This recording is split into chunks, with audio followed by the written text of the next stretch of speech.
మాజీ మంత్రి కేటీఆర్ పై MLA Madhusudan Reddy fire అయ్యారు. బీఆర్ఎస్ ప్రభుత్వంలో చేసిన మోసాలు కప్పిపుచ్చుకోవడానికి రాష్ట్ర ప్రజల్ని మోసం చేస్తున్నారని మధుసూదన్ రెడ్డి ఆరోపించారు. ఫార్ములా ఈ కేసు కప్పిపుచ్చుకునేందుకే రైతుల పేరుతో కేటీఆర్ కపట దీక్ష చేస్తున్నారని విమర్శించారు.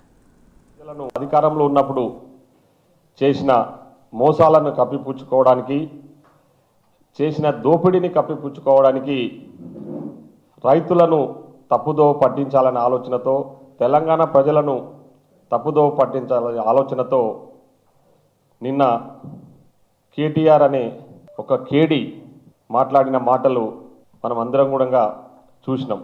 ఆ కేడి ఆ 420 చేసిన మోసాలు ఒక్కొక్కటిగా బయటికి వస్తూ ఉంటే తట్టుకోలేక ప్రభుత్వం మీద బురజల్లే ప్రయత్నం చేస్తూ ఉన్నాడు.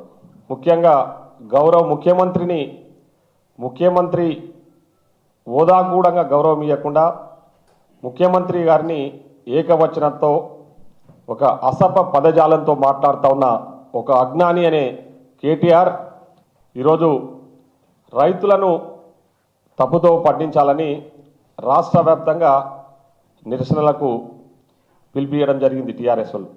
కానీ దానికి ప్రధాన కారణం రైతుల మీద వీళ్ళకున్న ప్రేమ కాదు, రైతుల మీద ఉన్న ఏదో కపట ప్రేమ ఒలకబోస్తూ ముసలి కన్నీరుగా అరుస్తూ ఏదో రైతులకు ఏదో వీళ్ళు సపోర్ట్ చేస్తున్నట్టు ఇచ్చిన పిలుపు ఏదైతుందో ఆ పిలుపు ప్రధానంగా ఈరోజు ఆయన చేసిన దొంగతనం ఏదైతే ఉందో ఫార్ములా ఈ కేసు, ఫార్ములా E1లో చేసిన మోసాలు ఏవైతున్నాయో ఆ మోసాలకు సంబంధించి ఏసీబీ వాళ్ళు కేసు రిజిస్టర్ చేసి ఈరోజు కేటీఆర్ని ఈరోజు విచారణకు, మిస్టర్ కేటీఆర్ నువ్వు చేసిన తప్పులు ఒకటి కాదు, ఈరోజు ఫార్ములా ఈ కేసు విషయంలో నువ్వు తీసుకున్న నిర్ణయం వల్ల రాష్ట్ర ప్రభుత్వానికి పెద్ద ఎత్తున నష్టం జరిగింది.